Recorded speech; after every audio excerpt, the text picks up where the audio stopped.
విశాఖ మన్యంలో మావోయిస్టుల బ్యానర్లు మరోసారి కలకలం సృష్టించాయి. జీకే వీధి మండలంలో గాలికొండ ఏరియా కమిటీ పేరుతో బ్యానర్లు వెలిశాయి. అటవీ సంపదపై గిరిజనులకే హక్కులు ఉండాలని బ్యానర్లలో పేర్కొన్నాయి. మావోయిస్టుల కరపత్రాలు, బ్యానర్లకు సంబంధించి మరింత సమాచారం మా విశాఖ కరెస్పాండెంట్ శ్రీరాములు అందిస్తారు. శ్రీరాములు, చెప్పండి, విశాఖ మన్యంలో మావోయిస్టుల కరపత్రాల్లో ఏ అంశాలు ప్రస్తావించారు?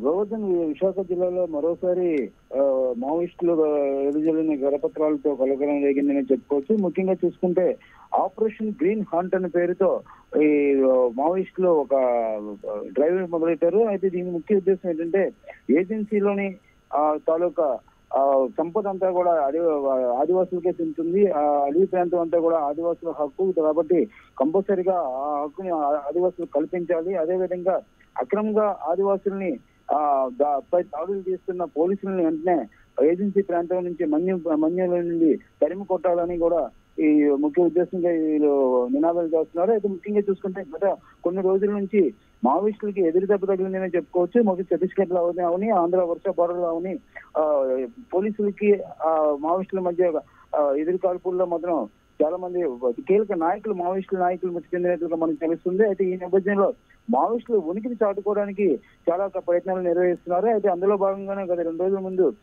జీమడుగుల పాడేరు పరిసర ప్రాంతాల్లో మందుపాత్రను కూడా అమర్చడం జరిగింది. అయితే పోలీసులు భారీ సంఖ్యలో కూంబిలింగ్ నిర్వహిస్తున్నప్పుడు కూడా ఇటువంటి కలపత్రాలు బ్యానర్స్ వెలసిన పక్కన మాత్రం గిరిజన ప్రజలు మాత్రం ఆందోళన వ్యక్తం జరుగుతుందని చెప్పుకోవచ్చు. అయితే ముఖ్యంగా చూసుకుంటే అక్రమ అరెస్టులు, అదేవిధంగా బలవంతపుగా లొంగుబాట్లపై మాత్రం వ్యతిరేకంగా ఈ మావోయిస్టులు ప్రస్తుత పోరాటం చేస్తున్నట్టుగా తెలుస్తుంది. అయితే ఈ దీని మీద చూస్తే ముఖ్యంగా మన్యంలో మావోయిస్టులకి విముక్తి కోసం ఈ పోరాటం సాగుతుందని చెప్పినప్పుడు కూడా అయితే కేవలం మనం దృష్టిలో చూసుకుంటే మాత్రం గత కొన్ని రోజులు కూడా కానీ మావోయిస్టులు చేపట్టిన కార్యక్రమాలన్నీ చూస్తే కేవలం మావోయిస్టులు ఉనికి కోసమే ఇటువంటి ఏర్పాట్లన్నీ చేస్తున్నట్లుగా తెలుస్తుంది. అయితే గతంలో చూసుకుంటే ఛత్తీస్గఢ్ లో ఉంచి ఒక్కసారిగా ఎదురు కాల్పుల్లో ఎన్కౌంటర్ 4 మావోయిస్టులు కూడా మృతి చెందినట్లుగా తెలుస్తుంది. అయితే ముఖ్యంగా చూసుకుంటే ఈ రోజు మాత్రం జీకే వీధి మండలం కుంకంపూడి గ్రామంలో సిపిఐ మావోయిస్టుల ఆధ్వర్యంలో బ్యానర్లు, కరపత్రాలు వెలిసాయి.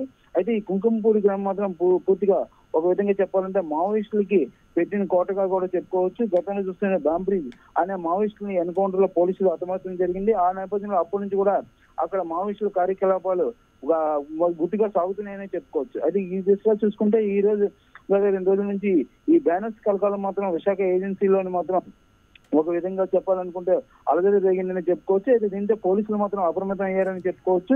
ఎటువంటి అవాంఛనీయ సంఘటనలు కూడా జరగకుండా విశాఖ ఏజెన్సీలో మాత్రం పోలీసులు బలగాలు చేసి వాళ్ళందరికీ కట్టుదిట్టమైన భద్రత కూడా ఏర్పాటు చేసిన తెలుస్తుంది. గోపాల్.